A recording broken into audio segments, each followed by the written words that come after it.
International Women's Day has been observed since the early 1900s, a time of great expansion and turbulence in the industrialized world that saw booming population growth and the rise of radical ideologies.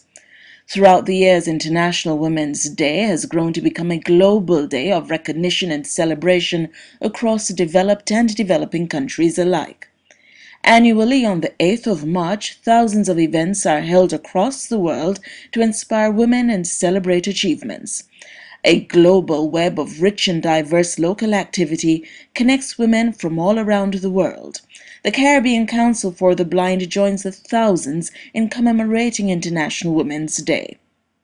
The president of the CCB is Lola Marson. She has called on governments in the region to highlight difficulties facing women who are blind or visually impaired. There are a number of issues that blind and visually impaired persons face, and indeed persons who are disabled face, being a woman.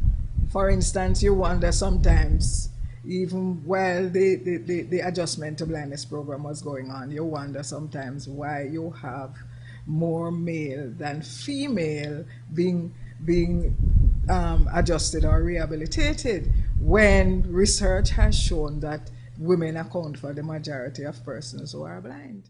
According to the CCB president, there is the need for more work to be done in the area of advocacy. I don't think we as disabled groups are doing enough advocacy work. In time gone by, we used to be more visible.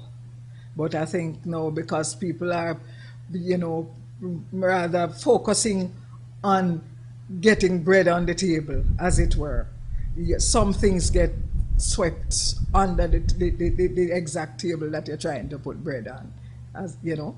So I don't think we are really focusing enough on issues relating to women.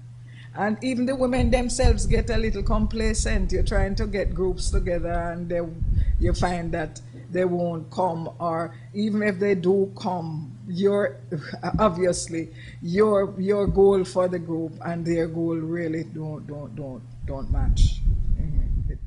While progress is being made across the region, Ms. Marson notes that public education is the key when it comes on to helping women, and particularly those faced with challenges.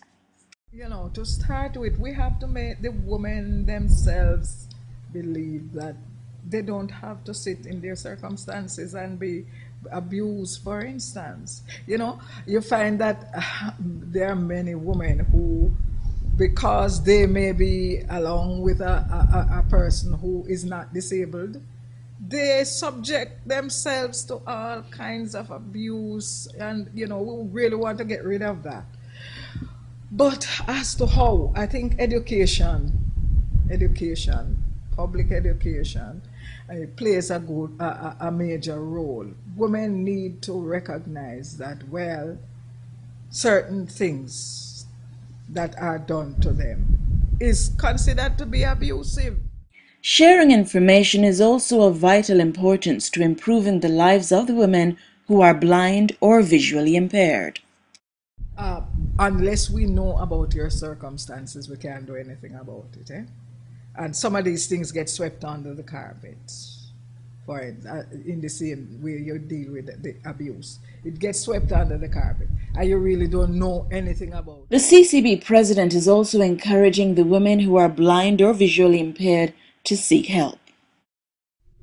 Well, if you have no sight and you are not really adjusted to your situation, you're not taught how to get around without the help of your child or without the help of your husband or some family member, then of course it will pose a problem, because there and then you can't leave the house unless somebody help you to get there.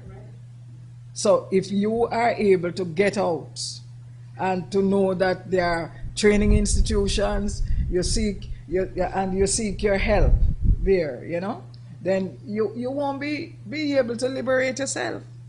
But you have to get out, and you have to access all that is there to be accessed.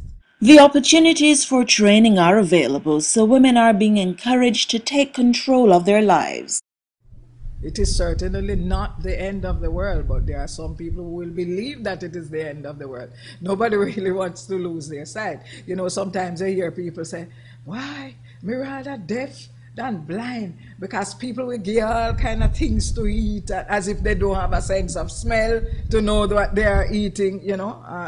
So you often hear people thinking that, when one becomes blind, then that is it. Another message from the president to women is that of rising above your challenges and picking up the pieces of your lives. So we have to really help people to see that there are a number of persons, very famous persons, who are blind and who have been able to rise above the challenge which blindness represents, you know, and to lead rather normal, useful lives. But being blind and being a woman don't mean that you have to confine yourself to the house and either be abused or whatever. You can pick up the pieces of your life and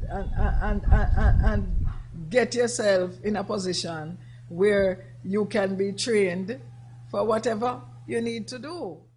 Here at the Caribbean Council for the Blind, as we celebrate International Women's Day, we remain committed to our purpose of preventing blindness and visual impairment while restoring sight and creating opportunities for persons whose sight cannot be restored. Then you can lead a relatively normal life. So, you know, I'd urge women to really take their lives in hand and seek help if you think you don't know how to do it.